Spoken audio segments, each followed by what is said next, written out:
নমস্কার, আপনারা কেমন আছেন? কণিকাজ ডেইলি লাইফ নতুন আরেকটি ব্লগে সবাইকে স্বাগত জানাই। আমাদের বাড়িতে এক নতুন সদস্যের আগমন ঘটেছে, আর এটি হলো আমাদের সেই নতুন সদস্য।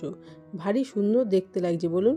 কর্তামশাইকে একজন এই গাছটা গিফট করেছে, আর এই গাছগুলো দুদিন আগেই আমি বসিয়েছি। ভারী সুন্দর দেখতে বলুন। আর এদেরকে তো এর আগেও আপনারা দেখেছেন। যাই হোক, সকাল থেকে রাত পর্যন্ত আমরা ছোটাছুটি করি টাকা পয়সার জন্য, যাতে আমাদের পরিবার সুখ স্বাচ্ছন্দ্যে থাকতে পারে। তাই যে কোনো প্রকারেই হোক মানি আমাদের সেভ করতেই হবে, তবে অবশ্য সব কিছু খরচা করার পর। সকালবেলায় মেয়ে আর আমি টিফিন করে নিলাম আলু ভাজা, পরোটা, আর তার সাথে ছিল কাঁচা লঙ্কা। খেতে বেশ ভালোই লাগছিল। এবছর ছাদে কিন্তু আমি অনেকগুলো গাছ বসিয়েছি। সেই গাছের খাদ্য হিসেবেই কিন্তু আজকের এই উপায়টা তৈরি করে নিচ্ছি। একটা বাটিতে মুসুরির ডাল আর আরেকটা বাটিতে চাল নিয়ে নিয়েছি। এবার ডাল আর চালের মধ্যে আমি জল দিয়ে দিয়েছি। এবার ডালটাকে বেশ ভালো করে ধুয়ে নিয়েছি, চালটাকেও ঠিক সেইভাবে ভালো করে ধুয়ে নেব। প্রথম ধোয়ার জলটা কিন্তু ফেলে দেবো না, এই জলটাকে আমি একটা বাটিতে ঢেলে নেব। চালের জলটাও ঠিক এইভাবে ঢেলে রাখবো, আর ডালটা চালটাও কিন্তু বেশ খানিকক্ষণ ভিজিয়ে রাখবো। যখন রান্না করব তখন কিন্তু খুব তাড়াতাড়ি ডালটাও সেদ্ধ হয়ে যাবে, আর ভাতটাও কিন্তু তাড়াতাড়ি সেদ্ধ হয়ে যাবে।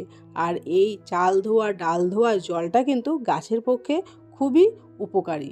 অনেক সময় আপনারা দেখবেন যে এই জলটা গাছে দিলে গাছগুলো কিন্তু খুব তাড়াতাড়ি বেড়ে ওঠে, আর বেশ হৃষ্টপুষ্টও হয় গাছগুলো। দেখুন, জলটা এটাই রেখে দেবো। 2-3 দিন বাদে বাদেই কিন্তু আমি এইভাবে গাছে জলটা দিয়ে থাকি। আর এইভাবে ডাল আর চালটা ভিজিয়ে রাখলেও কিন্তু খুব তাড়াতাড়ি এগুলো সেদ্ধ হয়ে যায়। আর তাড়াতাড়ি সেদ্ধ হয়ে গেলে কি হবে, গ্যাসটাও কিন্তু খুবই কম খরচা হবে। এইভাবে ছোট্ট ছোট্ট উপায় কিন্তু আমরা খুব সহজেই গ্যাস খরচাটা বাঁচিয়ে নিতে পারি, আর মানি সেভও করতে পারি। কখনোই কিন্তু গ্যাসের মধ্যে 1 কড়াই জল আর তার মধ্যে ডাল দিয়ে বসাবেন না। তাহলে কী হবে বুঝতেই পারছেন, অযথা অনেক গ্যাস নষ্ট হয়ে যাবে। আর এখানে কিন্তু মাসের শেষে অনেকটা পরিমাণে টাকাই কিন্তু অযথা নষ্ট হয়ে যাবে। আর দেখুন বাজার থেকে কি কিনে আনলাম, একটা ঘর মোছার জিনিস। এর আগের ভিডিওতে বলেছি আমি ঘরের কিন্তু সমস্ত কাজকর্ম একাই করে থাকি, সেই জন্য একটু সুবিধার জন্য এই জিনিসটা কিনলাম। এই জিনিসটা ব্যবহার করতে কিন্তু খুবই সুবিধে, আর এটাই কিন্তু আমি বাড়িতে সেটিং করে নিচ্ছি। দেখুন, খুব সুন্দর একটি জিনিস। যাদের একটু হাঁটু ব্যথা বা কোমরে ব্যথা আছে তারা কিন্তু এটা ব্যবহার করতে পারেন। ঘর মুছতে গেলে খুবই সুবিধা হয়। ঘর মোছার জন্য এরকম দুটো জিনিস দিয়েছে। একটার মধ্যে এরকম হ্যান্ডেলটা লাগানোর ব্যবস্থা আছে, আর একটা এমনি গোল চাকতির মতন।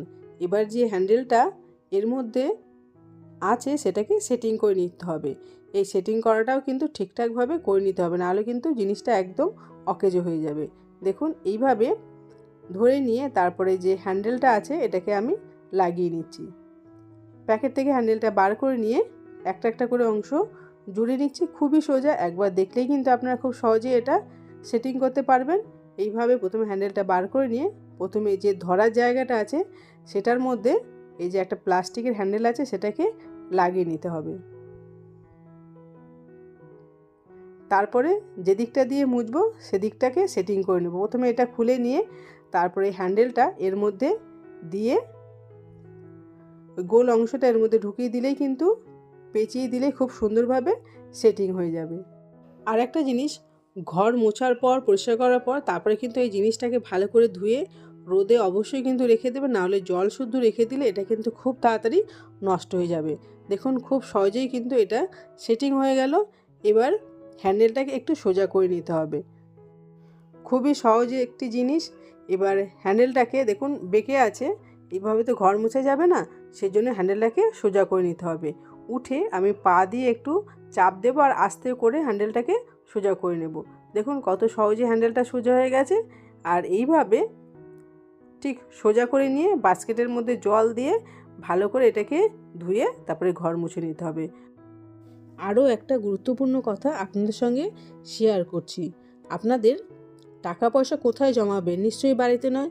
বাড়িতে জমালে তো টাকার কোনো ইন্টারেস্টই আপনারা পাবেন না, তাহলে আখেরে লাভ কিন্তু কিছুই হবে না। আর উল্টোপাল্টা জায়গায় কিন্তু টাকা পয়সা কখনোই ইনভেস্ট করবেন না। আপনার যেখানে নলেজ আছে সেখানেই কিন্তু ইনভেস্ট করবেন। নলেজ ছাড়া কোনো জায়গায় কিন্তু ইনভেস্টমেন্ট করবেন না। আর কারো পাল্লাতে পড়েও কিন্তু কোনো জায়গায় ইনভেস্ট করবেন না, তাহলে কিন্তু আপনি বিপদে পড়বেন। আপনার তো টাকা পয়সা চলেও যাবে আর বড্ড ক্ষতি হয়ে যাবে আপনাদের। সেই জন্য বলছি, যেখানে আপনারা ভালো বুঝবেন বা যেই সম্বন্ধে আপনাদের ভালো নলেজ আছে, ঠিক সেই জায়গাতেই কিন্তু আপনারা টাকা পয়সা ইনভেস্ট করবেন। আর বন্ধুরা, সবশেষে একটা খুব সুন্দর রেসিপি আপনাদের সঙ্গে শেয়ার করছি, সেটা হচ্ছে মাশরুম। এই মাশরুম ঠিকঠাকভাবে রান্না করলে কিন্তু মাছ মাংসের স্বাদকেও হার মানিয়ে দেবে। আর এটা রান্না করা কিন্তু খুবই সহজ, আর খেতেও কিন্তু দারুণ টেস্টি।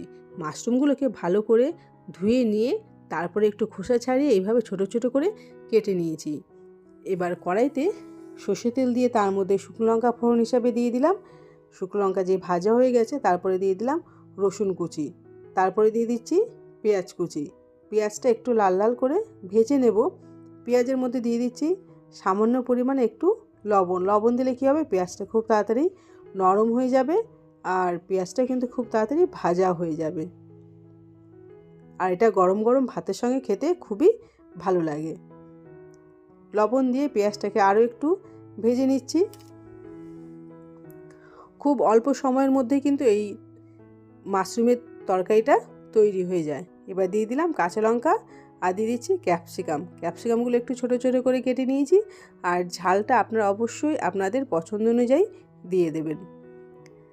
এবার ক্যাপসিকাম পেঁয়াজটা একটু ভেজে নিচ্ছি আর দিয়ে দিচ্ছি একটু টমেটোটাও পেঁয়াজের সাথে ভালো করে ভেজে নিচ্ছি। এবার দিয়ে দিলাম একটু হলুদ গুঁড়ো আর দিয়ে দিচ্ছি একটু লঙ্কার গুঁড়ো। আর এই মাশরুমটা একটু ঝাল ঝাল খেতেই কিন্তু বেশি ভালো লাগে। সমস্ত কিছু বেশ ভালো করে ভেজে নিয়ে এবার দিয়ে দিচ্ছি 1 চামচ আদা জিরে বাটা। আদা জিরে বাটাটাও পেঁয়াজের সাথে খুব ভালো করে কষিয়ে নেব। আপনি যখন এই মাশরুমটা খাবেন তখন মনে হবে যে আপনি মাংস খাচ্ছেন, এত টেস্টি খেতে। এবার দেখুন মাশরুমগুলো দিয়ে দিলাম। মাশরুমগুলো পেঁয়াজের সঙ্গে বেশ ভালো করে কষিয়ে নেব, কিন্তু মাশরুমগুলো কষাতে কষাতে একটু জল বেরিয়ে আসবে।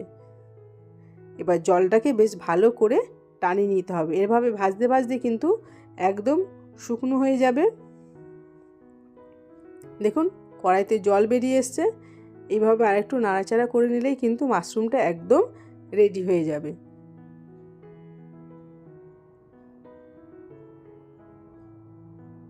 জলটাকে ভালো করে শুকিয়ে নিয়ে দিয়ে দিলাম ওপর দিয়ে ধনেপাতা কুচি দিয়ে আরেকটু বেশ ভালো করে মিশিয়ে নিচ্ছি।